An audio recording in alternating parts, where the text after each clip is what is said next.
तो लेह हिंसा के बाद सोनम वांगचुक के खिलाफ एक बेहद बड़ा एक्शन देखने को मिला है।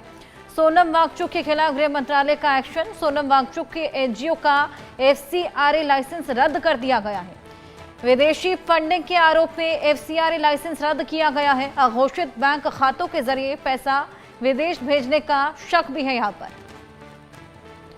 तो लेह में जिस तरीके से प्रदर्शन हिंसक हो चला, जिसके बाद सोनम वांगचुक जो कि लगातार हंगर स्ट्राइक पर बैठे थे, 10 से 12 दिनों की वो हंगर स्ट्राइक जो कि उनको बंद करनी पड़ी थी, जब ये मामला पूरा उग्र हो चला और जिस तरीके से वहां पर ये आंदोलन हिंसक हो चला था। अब लेह हिंसा के बाद सोनम वांगचुक के खिलाफ एक और बड़ा एक्शन, यहाँ पर गृह मंत्रालय ने यह एक्शन लिया है। सोनम वांगचुक के एनजीओ का एफसीआरए लाइसेंस रद्द कर दिया गया है। अधिकारियों के अनुसार हिंसा और सामूहिक तनाव फैलाने के मामलों की जांच के बाद यह फैसला लिया गया। सरकार ने स्पष्ट किया है कि किसी भी संगठन को देश में कानून और व्यवस्था बिगाड़ने की अनुमति नहीं दी जाएगी। सोनम की एनजीओ के खिलाफ विदेशी योगदान नियमों का उल्लंघन और रिपोर्टिंग में अनियमितताओं का हवाला दिया गया है और इस कदम को सुरक्षा और सामाजिक शांति सुनिश्चित करने की दिशा में अहम माना जा रहा है। केंद्र सरकार ने लद्दाख के जलवायु कार्यकर्ता सोनम वांगचुक की गैर लाभकारी संस्था का एफसीआरए रजिस्ट्रेशन रद्द कर दिया है। आरोप है कि एनजीओ ने विदेशी फंडिंग से जुड़े कानून का बार बार उल्लंघन किया। ये कदम वांगचुक के नेतृत्व में केंद्र शासित प्रदेश में राज्य का दर्जा देने की मांग को लेकर हुए हिंसक विरोध प्रदर्शन के 24 घंटे बाद लिया गया। गृह मंत्रालय ने students educational and cultural movement of Ladakh का एफसीआरए लाइसेंस रद्द कर दिया, जो कि सोनम वांगचुक से जुड़ी है। इस बीच सोनम वांगचुक का भी बयान आया है। उन्होंने कहा कि मेरा जेल में होना शायद युवाओं को ज्यादा जगाएगा। ये एक तरह से सरकार को धमकी देने वाली बात है। उधर स्कूलों में 2 दिन की छुट्टी कर दी गई है।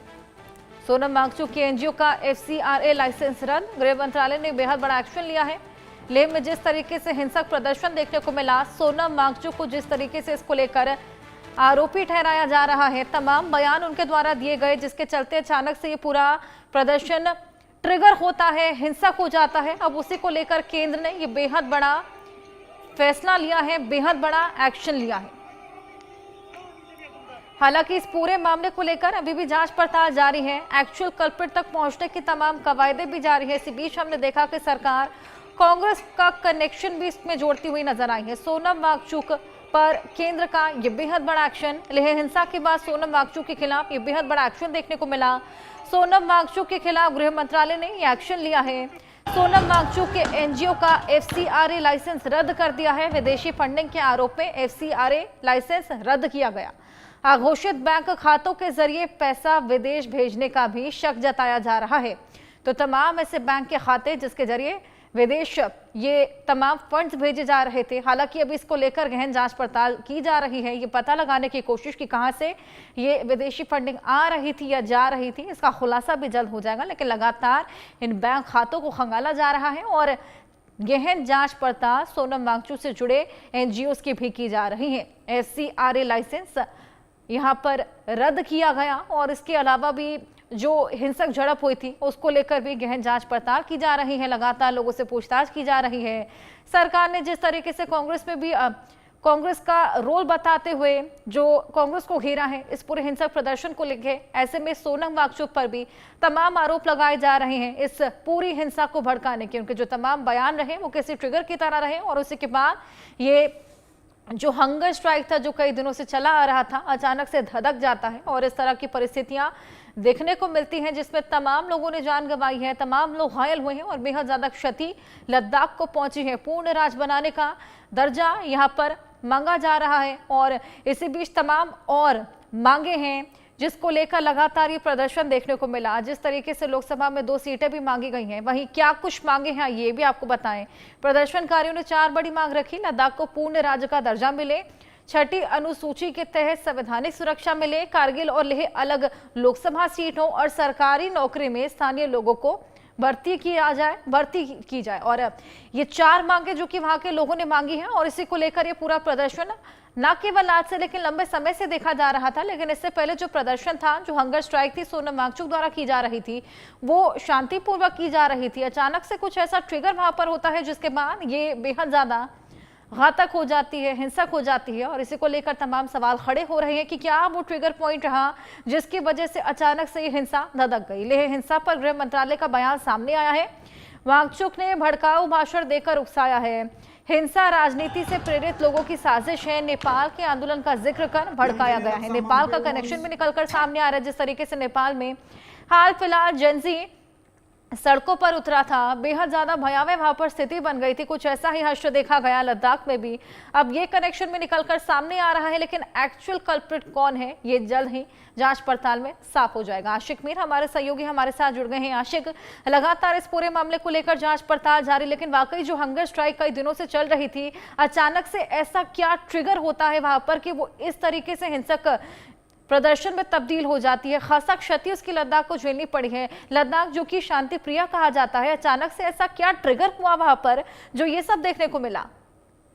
देखिए हर्षा, बिल्कुल अब इन तमाम चीज़ों को खंगाला जा रहा है क्योंकि जो हिंसा वहां पर हुई है, एक हंगर स्ट्राइक चल रही थी, 14 दिनों तक ये हंगर स्ट्राइक रही और इसमें कई सारे लोग जो है शामिल भी रहे और सोनम वांगचुक जो कि लोगों को जो है उकसाने की बातें भी कर रहे थे और अपने भाषणों के जरिए।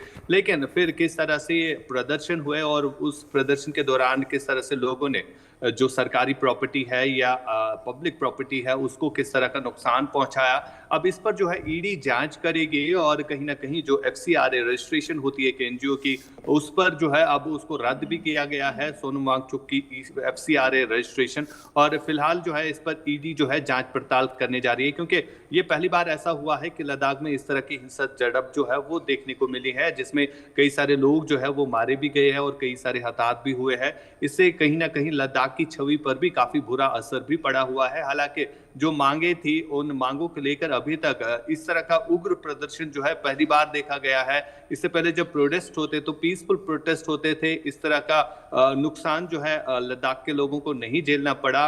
और फिलहाल जो मामला सामने आया है इसमें कहीं ना कहीं विदेशी फंडिंग का मामला भी सामने आया है, जिस पर अब ईडी जो है एनफोर्समेंट डायरेक्टर जो है वो जांच करेगी और किस तरह उसमें सामने आ जाएगा। फिलहाल जिस तरह से सोनम वांगचुक को अरेस्ट किया गया है और उन्होंने अपने बयान में कहा है कि मेरे अरेस्ट होने से ये भीड़ जो है, युवा जो है वो शांत नहीं रहेंगे, कहीं ना कहीं उकसाने की बात जो है यहाँ पर हो रही है, जिसके चलते अब सरकार भी एक्शन मूड में आ गई है और सरकार की तरफ से अब कड़े प्रबंध जो है लगाए गए हैं। साथ साथ अगर हम लेह करगिल की बात करें तो आज भी वहां पर स्कूल जो है वो बंद कर दिए गए हैं क्योंकि कहीं ना कहीं सरकार जो है तमाम चीजों को देख रही है कि किस तरह से यहाँ पर जो प्रोटेस्ट है जो उग्र की शक्ल में हमने देखे और लोगों को किस तरह के नुकसान जो है वहां पर पहुंचाया गया और अब इस पर जो है सरकार की तरफ से कार्रवाई की गई है।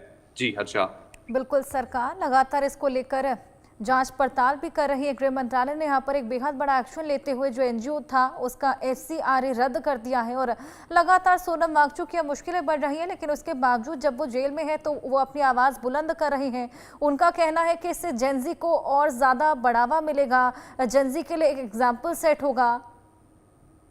बिल्कुल हर्षा, जिस तरह हमने बयान देखे हैं इससे पहले सोनम वांगचुक के वो कहते थे कि ये जो हिंसा हुई है उसमें उनका कोई हाथ नहीं है, लेकिन जिस तरह से अब जो इन्फोर्समेंट डायरेक्टरेट इस पर जो है इन्वेस्टिगेशन करेगी या पुलिस के द्वारा जो भी इन्वेस्टिगेशन हुई है उसमें कहीं ना कहीं ऐसी चीजें भी देखी गई है जिसमें भीड़ को उकसाने का काम जो है सोनम वांगचुक के जरिए जो है किया गया है। क्योंकि जब वो पब्लिक को एड्रेस करते थे तो उसमें उन्होंने कई सारी ऐसी बातों का भी खुलासा किया जिसमें साफ तौर पर देखा जा सकता है कि लोगों को भड़काने का काम था और जिस तरह से अब एफसीआरए उनके एनजीओ की रजिस्ट्रेशन कैंसिल हुई है और उन्हें हिरासत में डाला गया है और उसके बाद उनकी तरफ से इस तरह का बयान आना कि मेरे बंद होने से जो है युवा जो है फिर से सड़कों पर निकलेंगे और इससे हालात जो है ज्यादा बिगड़ेंगे, तो इससे कहीं ना कहीं साफ तौर पर यह झलक रहा है कि सोनम वांगचुक की जो मंशा थी वो किस तरह की थी।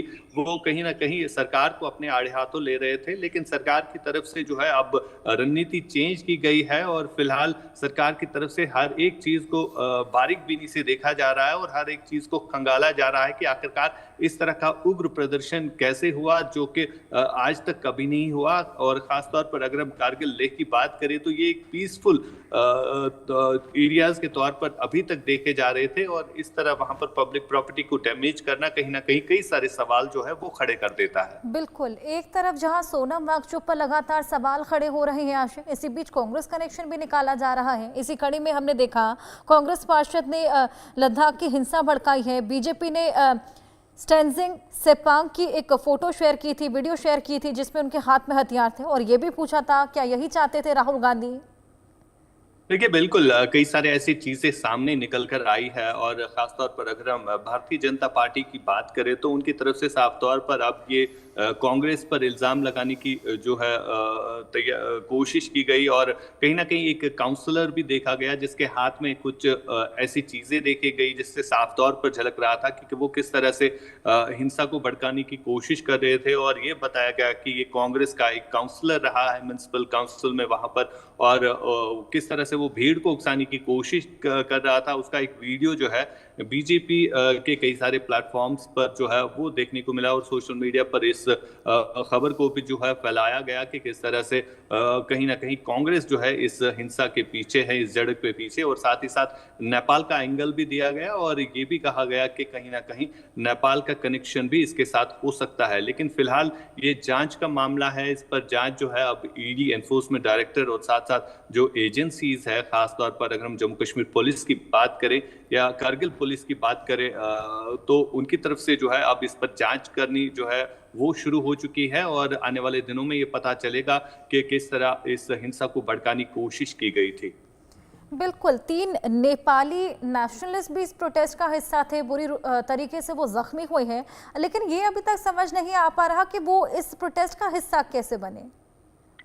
देखिए फिलहाल जिस तरह से हमने सुना कारगिल के जो उप राज्यपाल है कविंदर गुप्ता, उनकी तरफ से एक प्रेस कॉन्फ्रेंस भी की गई, और उसमें कई सारी ऐसे बातें भी की गई कि किस तरह से ये भीड़ जो है लोगों को उकसाने का काम वहां पर कर रही थी। कुछ गिने चुने लोग थे जो पहले जमा हो गए, और उन्होंने किस तरह से हिंसक झड़प का जो रूप वहां पर इख्तियार किया। और सबसे बड़ा कंसर्न यहाँ पर यह भी था कि जो नेपाल से लोग वहां पर पहुंचे वो किस तरह से पहुंचे, और उन्होंने किस तरह से भीड़ को उकसाने का काम किया। फिलहाल ये जांच का मामला है, जिस तरह से कारगिल पुलिस और एजेंसीज इस पर काम कर रही है, और आने वाले समय में हर एक चीज जो है वो सामने आ जाएगी कि आखिरकार इतना प्रोटेस्ट जो है वहां पर कैसे हुआ, और इस तरह की तबाही वहां पर क्यों देखने को मिली। क्योंकि अगर हम सोनम वांगचुक की बात करें तो इन पर ऑलरेडी जो है कई सारे ऐसे पहले भी FIRs लग चुके हैं, और जो फिलहाल आज की इन्वेस्टिगेशन है, आज जिस तरह के हालात वहां पर बने हुए हैं, क्योंकि बीते 14 दिनों से लगातार सोनम वांगचुक जो है वहां पर भीड़ को जो है इकट्ठा कर रहे थे, वहां पर वो प्रदर्शन कर रहे थे, और लोग वहां पर काफी तादाद में पहुंच भी रहे थे। जो लोग उनको सुन रहे थे, कहीं ना कहीं अब इस चीज के पीछे सोनम वांगचुक का हाथ जो है वो साफ तौर पर दिख रहा है, और सोनम वांगचुक के पीछे क्या विदेशी ताकतें हैं जो इस चीज को भड़काने की कोशिश कर रहे हैं, ये आने वाले समय में जो है देखने को मिलेगा। बिल्कुल, वाकई ये देखने वाली बात, और ये भी जल्द ही साफ हो जाएगा कि एक्चुअल कल्प्रिट कौन इस पूरे प्रदर्शन को हिंसक बनाने में रहा।